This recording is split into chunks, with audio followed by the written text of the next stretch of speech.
Welcome back to the Rock Your Retirement Show. I'm your host, Kathy Klein. In August of 2020, we started following the life of a pre-retiree, Barbara Mock. She's retired now, and we're giving you updates on her life and what she's going through as long as she'll let us. So let's get started.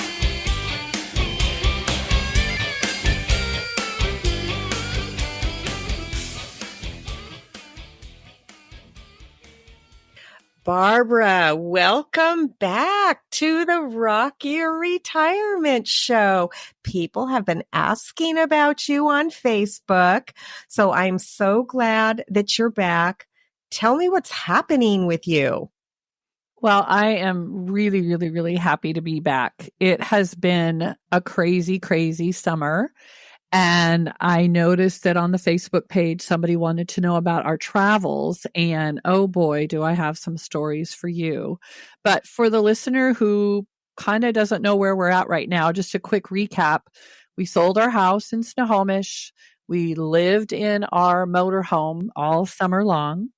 We bought a new house near where our son and daughter-in-law and grandkids live. And at the end of summer, we decided to put our motorhome up for sale on consignment. And then we got on a plane to take a trip to the Solheim Cup that was 3 years in the making. So we're finally here. So traveling after being in a motorhome and then getting on a plane after 3 long years has been an eye-opener. And I know that the baby boomers are back to traveling again. And I learned so much about myself and my husband on this trip.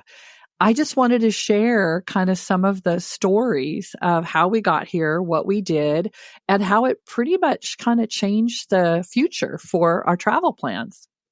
So first of all, for the listener, I took up golf right as I was starting to think about retiring. And I met a golf instructor who within weeks said, you need to go to the Solheim Cup. And if you'll recall, that was my year of yes. I said yes to just about everything and didn't even know what the Solheim Cup was. So for the non-golfing listeners, if you've heard of the Ryder Cup, that is where the European men play matches against the American men, and it alternates every other year.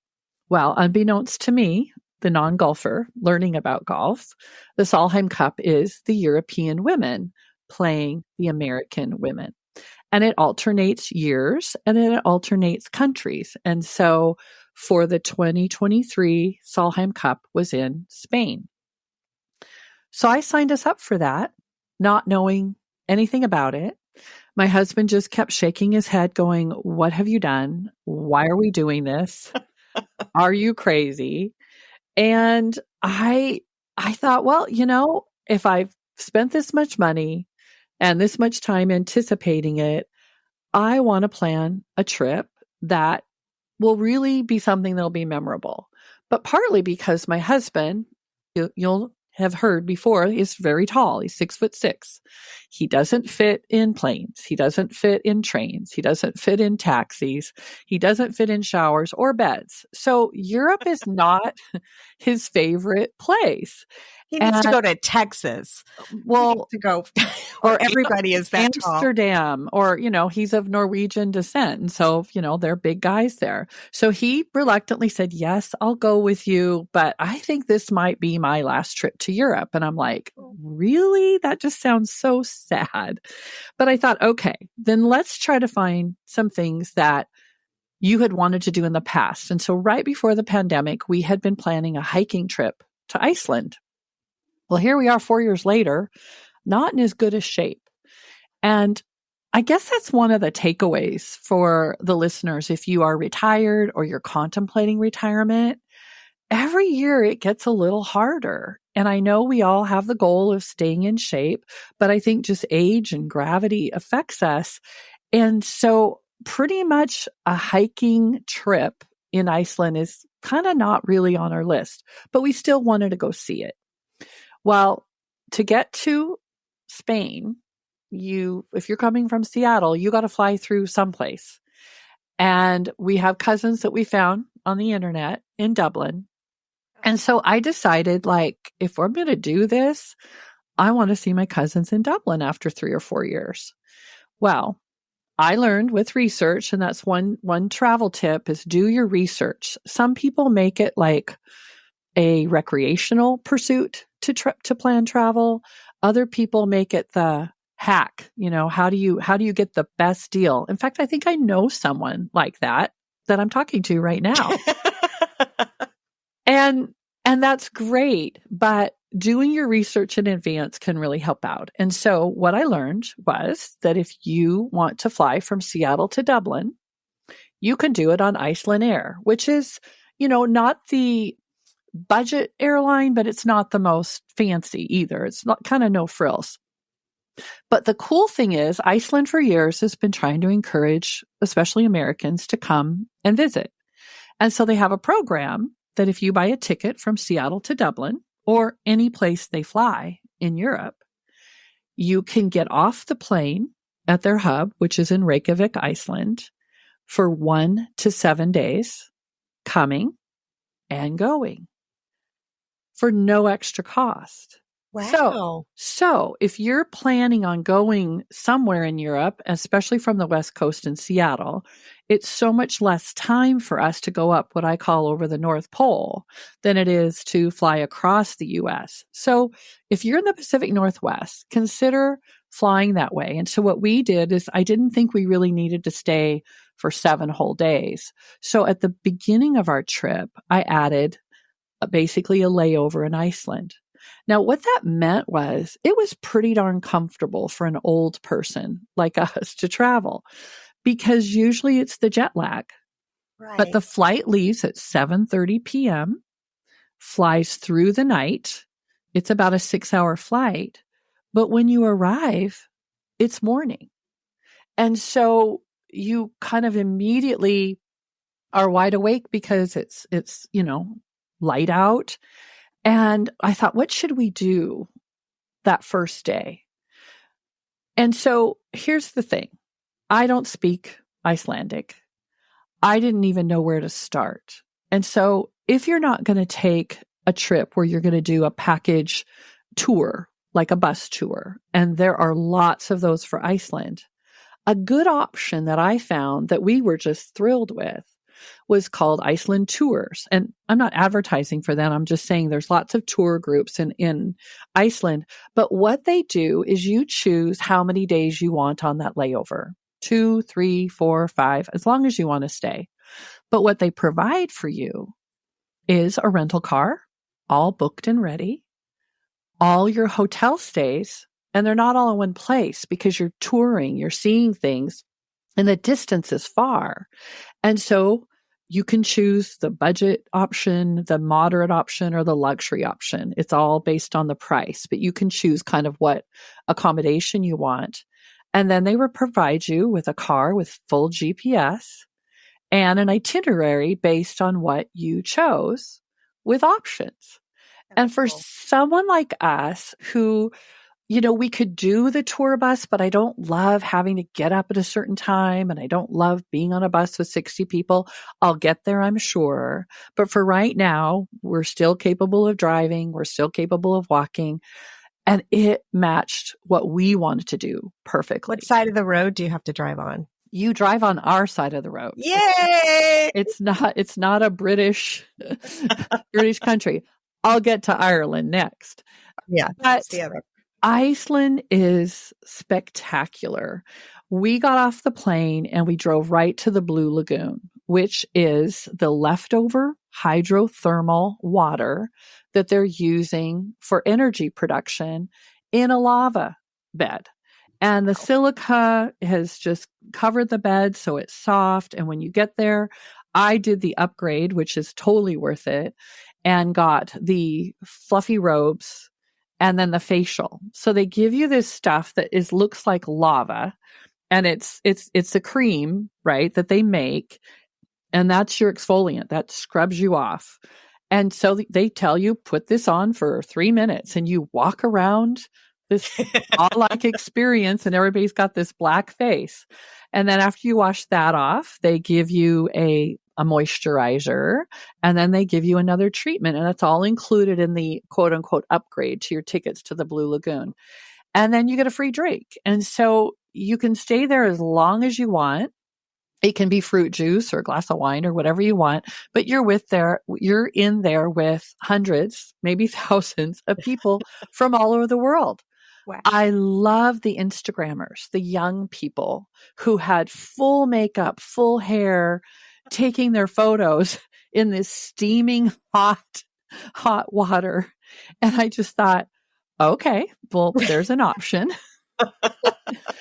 But I have to say that after being on a flight overnight, getting your rental car, it's just a few miles from the airport, having that kind of a spa-like soaking experience, it just kind of woke you up for the day. Now, did they encourage you to do that after you got off the airplane?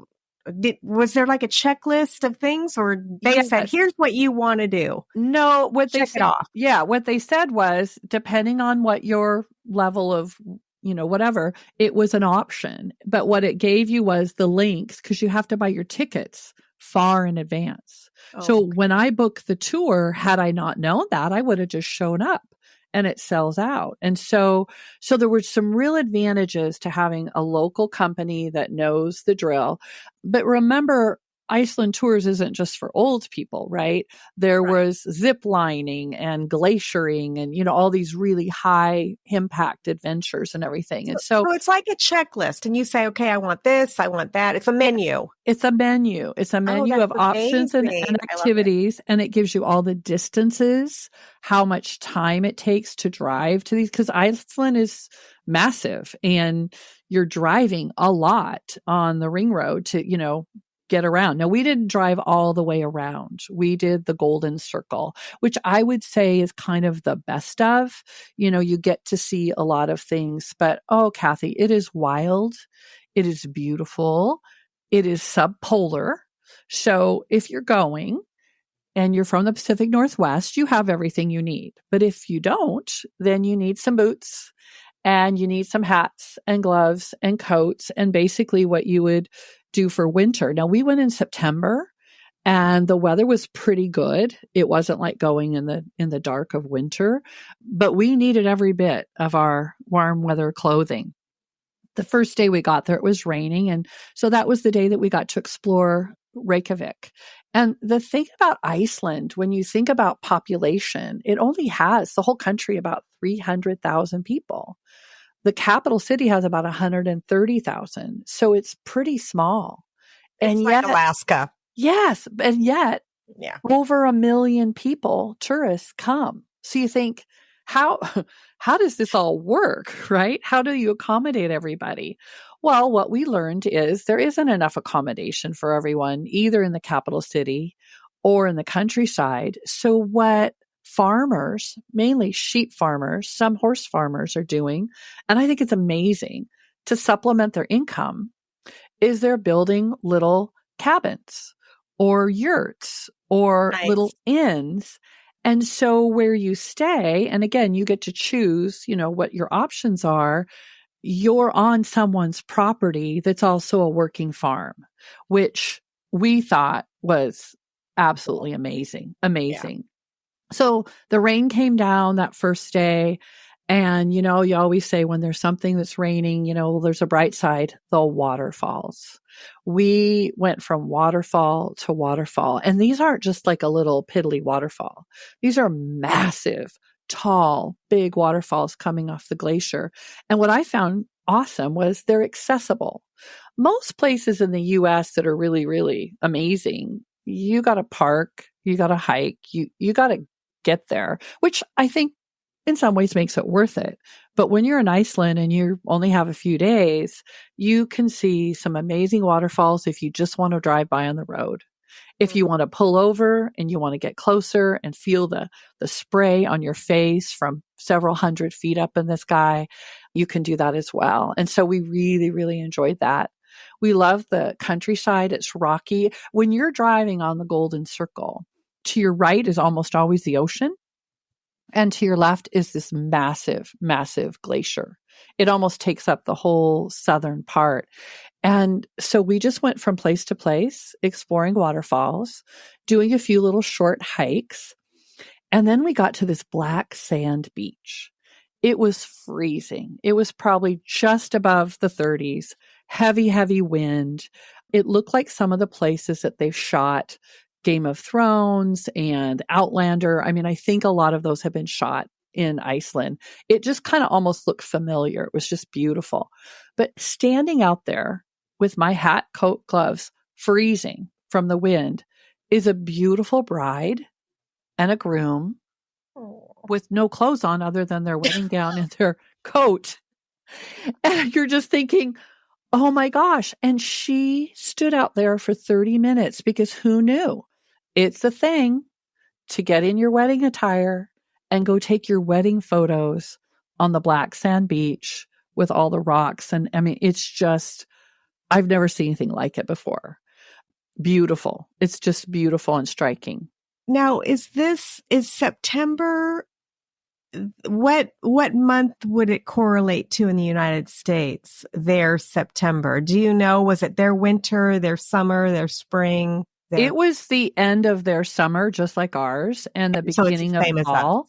And so it was actually for Iceland quite warm because we were there early September.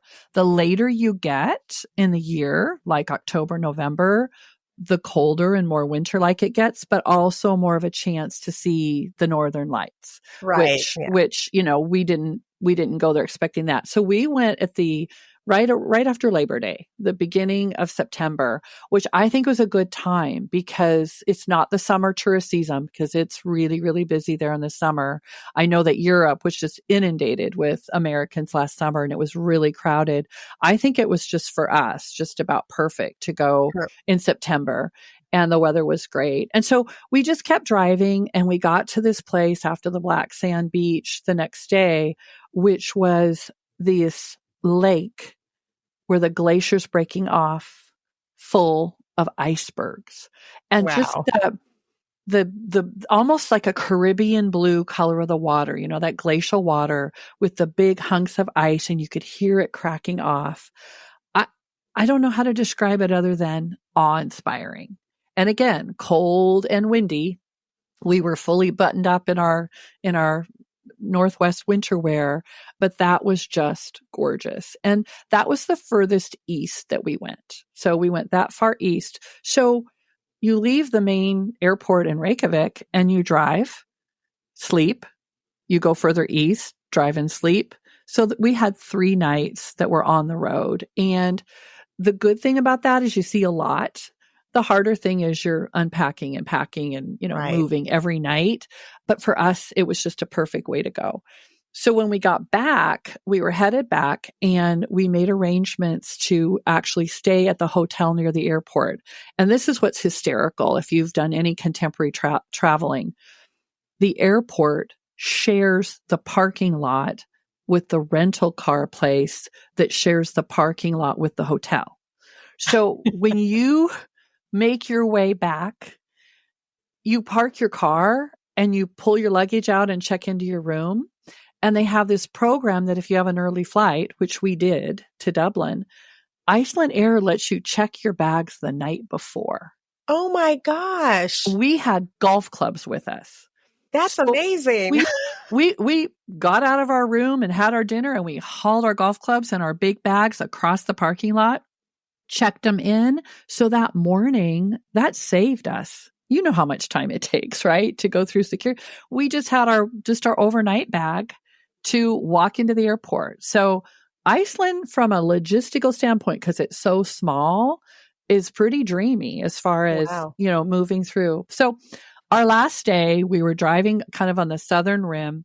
And, you know, they've had a lot of volcano action at that time recently. And my husband goes, do you want to hike up there? And I said, no, this is like a volcano.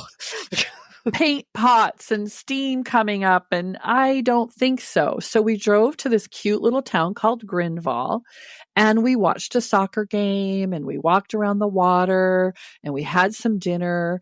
And then you go to this place where it's the two tectonic plates are rubbing up against each other. And you can have one foot in Europe and the other foot in North America. Like it's incredible. But subsequent to that, the town that we walked in, that we watched the soccer game, has been evacuated because all underneath of us was lava flowing. And right after we left, probably maybe 3 or 4 weeks, the earthquake started, the lava started flowing. And so we felt like, oh my gosh, because they've closed the Blue Lagoon. Like, we just made it. You saw it right in the nick of time. right before everything started getting destroyed. And so all in all, it was really incredible. And I think we would go back. I think one of the things that Mike wanted to share with the listeners, though, is that it is a young person's place, right? The people that are coming there, and they come year round, are in their 20s and 30s, and they're going snorkeling in, freezing, icy Oh my water, gosh, I right? can't even imagine. I mean, they're all suited up. They're going, scuba diving. They're doing zip lining. They're flying in on helicopters and hiking on the glacier. And so it's pretty much a young person's adventure place. However, tons and tons and tons of seniors on tour buses, and like us driving around, we would see people that were kind of familiar. But I got to share one story that it just touched me. We went out to a place just serendipitous. And that's the nice thing about having control in your car, is we would just go, well, let's go down this road, right? Because there's one main highway, and we would find stuff. And we found this canyon that I'm sure has been from a movie set. It almost looks surreal. We hiked down, we stood over it, we took some photos and met people, and it was amazing. But it was coming to the point where we're getting to leave. And I said, I just want to see a sheep, because we were driving past them. But you were going to Ireland. Right. So you would have seen a million sheep. I know. But anyway, you saw this. So the Icelandic sheep are beautiful. The Icelandic horses. I mean, not a lot lives there. It's a pretty inhospitable place. And so we drive down the hill, and I go, stop, because there was a sheep alongside the road. So I got out and I took a photo. I said, okay, my trip is complete. I got my picture of my sheep. And then we drove not more than 100 yards. And all of a sudden we saw thousands and thousands of sheep, but they were with people. So there's this thing that only happens once a year. How could it be that we happen to be there at this actual place, that it only happens once a year, and everyone from the countryside, because everyone's raising sheep, had their trucks, like a big tailgate. And in the center was this circle, and all the sheep were in the circle. Like, we got out, and Mike wanted to get in the circle. He wanted to go in there and see. And all these grandparents, parents, grandkids, and great-grandkids were grabbing their colored tag on the sheep, grabbing the sheep, and then going to a gate. So the grandchild would grab the sheep, and the grandpa would open the gate, and they were sorting them, because apparently they turned them all loose in the spring. They gather them all up with horses and, SUVs and whatever. This one's yours. That one's Herb's. Exactly. This one is Shirley's. Exactly. There's so-and-so's sheep. But they do it all day long. Now, did they spray paint them, or because no, they all have in Ireland? In Ireland, they are spray painted green or orange or whatever. So they have an ear tag. They have an ear tag with a number and a color. Okay. But what's amazing is this community comes together. They sort this, hundreds of sheep. Then they go have a little break, have their lunch, have a drink. Then they do it over and over and over again. But they do that for the whole day, maybe 2 days. And then not one sheep is left behind. If you found all of your sheep, you would go help somebody else. Go find their sheep. Sheep dogs everywhere, sheep everywhere, noise, chaos. I looked at Mike and I go, is this real? Like, are we really here? Like, you could never have planned it. Although some people did. They had planned their trip to be able to Wow. see this moment that we just randomly stumbled on. Yeah, but you also were hiking a couple of years ago when you ran into like a mountain angel or something. I don't Yep. remember. You always have weird things happen to you while you travel. I know, but I think it's because we're not hooked into the schedule, right? You're open to new experiences. Things just happen. And so the sheep herding experience on that final day, Amazing. it was just amazing. So anyway, so we got to the airport, went to Ireland, and, we had just come from kind of cold weather, but it had been sunny. And when we landed in Ireland, all of a sudden they wouldn't open the door, to let people in. And we were kind of right there by the door because long legs, emergency exit. And you could see this guy kind of signaling, and he was like, wait. Well, it was a torrential downpour, like a fire hose. And in Ireland, you don't have a terminal to get into. You have to go down on the ground across the thing. And so they opened the door, and it's literally, Kathy, like a fire hose was blowing water in. And the lovely flight attendant, she goes, shut the door. She goes, oh dear. And my husband goes, welcome to Dublin. So the whole plane started putting on their coats and hats, and we just came in and just got blasted with water. We got to our favorite hotel in downtown Dublin and got our rental car. And then the next morning we drove to where my cousins had chosen, and we went glamping in Ireland. No. Yes. Fun. It was fun. Well, they have a cute little motorhome, but in Ireland you call it a caravan. Right. And they have a caravan, and they had driven their caravan up to a place called Wicklow. And get this, they're in their mid-70s. They've lived in Ireland their entire lives, and they had never been to Wicklow. And I just wanted to say for the listener, think about your own community and think about how many places that tourists come that maybe you never did. It's just the way it was. We just laughed our heads off. Anyway, what was nice about traveling with them is this, where they had us stay, was this adorable little like half side of a duplex that had a bedroom. It had like a little kitchen, dining area, and then it had these little, it was like the three bears, and each were bear cutouts, and it had Papa Bear, Mama Bear, and Baby Bear sizes. So it would be where you would bring your family, in the summertime. But for us, it worked out great, but we didn't have any of the things we needed. So they brought for us our sheets, our pillows, our bedding. And then because you have to bring that stuff in that kind of an apartment. When you're glamping and everything. So we didn't really cook a lot there. We got a few breakfast things at the little grocery store, but we did appetizers around their campsite. And then we ate at pubs, which is the favorite thing to do when you're in Ireland, is have a pint, a Guinness, and get some lunch.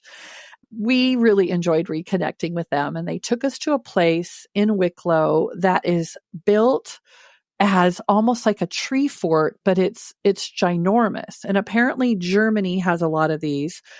And now Wicklow, Ireland has one where it's like 7 stories tall of all this wood structure that looks like art, and you spin and go up the spiral and go up to the top, and you have views of the Wicklow Mountains, of the ocean, of the countryside. It was gorgeous, and it was on an old estate. But then when you get to the top, there's a slide down to the bottom. No, how fun. Yes. Did you take a slide? Of course I did. If I'm all the way over in Ireland. Now, my cousins didn't. They thought it was a little bit too steep, too whatever, but it was great. It was great. Kids would love it. So we went to Wicklow. We went to Arklow. We just stayed with them for 3 days, had a wonderful time reconnecting post-pandemic. And we'd already been to Ireland before. But when I asked Mike about, what was his feedback, because, I'm usually the happy, positive, and he's usually the more realistic. He just said, driving in Ireland is so hard. The back roads are so narrow. And he just said, to caution older people, if you're going for the first time and you're not real comfortable driving, take a bus, take a tour. We rented a car this time, but driving, with your body on the wrong side of the car, or the opposite, they don't think it's wrong, the opposite Yeah, side of the exactly. car. Of But what driving on the opposite side of the road, I mean, he's getting better and better, but he just said it just feels so dangerous. The main highways are awesome. The main highways to, get you from big city to big city. But whenever you get off those main roads, those narrow streets are just so scary. So we had a wonderful time in Ireland, and our last night we went to our favorite pub. I think it was the Cat and something from the 1600s. How many times can you go Not in to the a US. pub that is there from the 1600s and, just enjoy the people? And we had a great time reconnecting with them. The sun came out and there was a gorgeous, gorgeous weather. The kids had gone back to school. And so it was just a good little layover that got us on our way to Spain. Great. So Spain. I cannot not say enough about Spain. We had such a good time, and I think he was surprised because we were headed for our tour group, but I added 4 days in advance, and that turned out to be the best thing I ever did because we flew into Malaga, which is kind of the southeastern part of Spain. It's south of Madrid and Barcelona, but it's on the water, it's on the coast. And I stayed in a place called Icon Malabar, which is right downtown Malaga. And if you've been to Europe and you've been to a gated city or a walled city, of course, they've taken the walls down now. We don't have invaders from Morocco or something. But everything that grew up is really narrow. And so there's no room for cars to drive inside these cities. And so it's so walkable. And we had a wonderful time. In southern Spain, the promenades are wide. The gardens are gorgeous. We visited a Moroccan castle that was started in the 11th century and then climbed up to a fort that the French, had for a while, and the British. There was a lot of fighting back in their history. But the beaches were beautiful. The people were friendly and it was so clean. That was what we were kind of surprised about. And I'm kind of a early go to bed, 8:39, I'm asleep, whatever. Well, they just get started. I know. At 9. It's crazy. It's insane. But I was surprised how quick we adjusted because, when you have no schedule, you eat when you want, you drink when you want, you sleep when you want. But I had never experienced the tapas culture, TAPAS, right? That we do that now. Just kind of nibbling. Yeah, small plates and everything. But we were just shocked at how reasonable. I mean, Iceland's super, super expensive. Super expensive. Ireland's pretty far up there because they're on the euro. But Spain, you could get a beautiful glass of rosé for $4. That's and crazy. A beer for like $3.50. And so we were shocked because, we're used to paying what we pay, but we enjoyed the street food and the cafes. We walked everywhere. We took a bike tour, which really opened up the community to us to see right outside of where we were. We could take a quick taxi out of town where there were no tourists and just be with the locals on a beach. The water makes you so buoyant. You get in the water and they have these breakwaters everywhere. They're almost like a T, and because the waves are coming in, but on these breakwaters, old people like us could put their swimsuit on and just float. So we would get up in the morning and get hot and sweaty, adventuring and looking around, sightseeing, then go back and put our swimsuits on and soak, and then go back and take a little siesta, little nap, and then, get dressed and go out for our tapas and just so amazing. So Mike finds people. I don't know how he does, but he met this couple from Amsterdam one night and he said, well, do you guys want to go get dinner? And they go, no, we're going to the fashion show. Now, keep in mind, my husband only goes to things where they keep score, right? Sporting events. Art galleries are not his thing, musical things. Fashion show would never be on his radar. But this guy said, no, there's a fashion show. It's a really big international thing. And Mike goes, really? So I walk up and I go, what's going on? He goes, we're going to a fashion show. And I said, hello? Like, what? Is this my husband? Who are you? And he goes, and we got to get there early to get a seat. And I'm like, okay, so we get dressed and we get there at 6. He thought it started at 7. It was 7:30. We sat there for an hour and a half waiting with thousands of people on the longest runway in Europe. And it's a blue carpet, not a red carpet. Okay. And we watched this amazing, it was high fashion international. I mean, never in a million years did I think I would ever see something like that. And he enjoyed it, of all things. Well, Wow. after we were done, we're hungry. And so here we are eating seafood on the coast at 11:30 at night. Oh my gosh. And the bars are packed, because everybody had watched the fashion show. The bars are packed. There's no tipping required in Spain, which my husband absolutely loved because they get paid. But every once in a while, this bell would ring, like in the restaurant, this bang, we're like, what is that? Well, we asked the waiter, he goes, oh, that's when we get a tip. So it's so rare that they get a tip, but they appreciate it when they do. I thought a lot of people just round it up. They do. And do they consider that a tip if you just round up? Probably not. But it's nothing like here where it's like you're required 25%, all this stuff.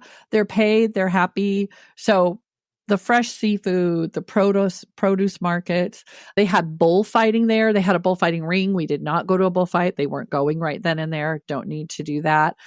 But we had such a great time. So now he's in love with Spain. In love with Spain. His comments were, I don't know if I would ever go back to Hawaii or Mexico again. And I said, we're going to Spain in, we're leaving in April and we'll be there in May. You're going to love it. Well, we're taking a transatlantic cruise. Well, you're going to love it. But we're only going to be there for 4 days. Not long enough. But I know, but I figured, we found this transatlantic cruise, and when we purchased it, was it $1,000 a person? I think it was $1,000 a person for a balcony seat. Like, you can't fly for what we paid for for this cruise. And I told Les, I said, I've always wanted to go to Barcelona. So, and Malaga is one of our stops. Malaga, how do you pronounce it? Malaga. Mm-hmm. That's one of our stops. But yeah, and then we've got 4 days. We get off the ship in Barcelona. We've got 4 days, and yeah, I'm really looking. So if you and Mike want to come back, we're gonna be there in May. Okay. Anyway, continue. Good to know. Well, anyway, so after Malaga, we caught up with our group. The whole reason we were going for the Solheim Cup. We took a shuttle down to a place called Estepona. And from the villa that we were staying at, which was luxury, it was probably the nicest place we went. And so that's a good tip. If you're going to start in Iceland, cold, and then Ireland, rainy, it's great to end at 85 degrees, perfect sun, no rain for basically 2 weeks. I wouldn't do the reverse. I wouldn't go Spain to Ireland to Iceland. But I have to say it does require a lot of luggage because we had to travel for 3 seasons plus golf club. So next time we go, we'll go and we'll just go straight to Spain with a backpack. But we joined our group, and it was great to connect with them. 120 people who were, 120. Oh, because of the cup. Okay. Yeah. So it was a group of 120 golfers. And so we had 2 rounds of golf, and we got cute little shirts that we got to wear. And then we got paired up with another couple, one from Arizona, one from Texas. And that was just really fun, right? Getting to know people that are about your age. They're, that are there for the same reason. So we had these activities. We had a dinner, we had dancing, we had all this stuff. And then we went to the Solheim Cup. And the first tee is when the Americans and everybody tees off. Well, we were too cheap to pay for the tickets to go see them tee off. So we walked in the dark because they start it as soon as the sun comes up, they start. And so we're down on the first green, standing there with all these hundreds of people. And all of a sudden, out of the dark, you hear a roar up on the hill, and then you hear a plop about 10 feet from us. Oh my gosh. The golf ball landed. Now, these are women golfers, but it was like 280 yards. These women are no joke, how professional and how good they are. And then the next one, another one plopped. I said, okay, if we do this next time, we're not going to be near where the golf ball is going to land in the near dark. Mike just looked at me and he said, what the heck just happened? But we had such a good time. But again, if you're retired or you're an older person, it's not for the faint of heart to try to keep up with golfers on a golf course. We tried for the first 7 holes and we going, okay, we got to sit down. It's exhausting. And you're uphills, downhills, I mean, they're moving fast because they're a lot younger and you're going, what are we going to do here? So we followed the group for the first day. And then the next day we were so tired. We just sat down next to some people from Europe. We met people from Norway, Ireland, Scotland, because it's European, right? It's all the Europeans. We met them and we just sat there and watched people come in and putt. There's just something about being in an experience like that, like yelling, USA, USA, while the Europeans are going, ole, ole, ole, ole, ole, and they're drowning us out, right? It's weird to be in the minority, but. And there's got to be way more of them than there are of you because you're in Europe. There were. And so then on the last day, we had these things called pavilion tickets. So we got to go to a place that had beverages and food and then just be there with all these Americans and Europeans, watching them come in, screaming our heads off. It was so fun to travel with a group. And it was nice, because I was in charge of whether things went well the first part of the trip, right, till we got there. But to have all your buses and transportation and tickets and all the logistics, I have to say, pretty nice deal, right? There's just like, you just show up on time to whatever you're doing. We made lifelong friendships and we realized that Mike wants to go back, right? He wants to go back to Spain. And so that was what I said at the beginning. Going back to Europe. It's not his last European trip. And I didn't expect him to feel that way, but he had so much fun in Spain that he talks about it with people. He tells them. And so at the beginning of this conversation, I said that it was a life-changing trip. It was such a great trip that he's ready to go back. And so I don't know. I guess I just want to kind of end it with that go when you can, travel the way that matches your preferences. Like, know what you like, leave room for serendipity, and be willing to take adventures while you're young enough to still do them. Wow. Talk to so many people that are, approaching their 80s and they're just not traveling like they are. Well, I'm turning 65. That's 15 years. Divide that up by how many summers do you have? And it just makes you realize this is the time to go. So we're in the go-go years and I'm really enjoying it. And I'm happy to share with the listeners about our 3-week, 3-year in the making trip to Ireland, Iceland, and Spain. It was super fun. Fantastic. Thanks so much for coming back on and giving us your update. And I can't wait to hear what happens next. And for the listener, we'll see you next time on the Rock Your Retirement Show. Bye. Bye.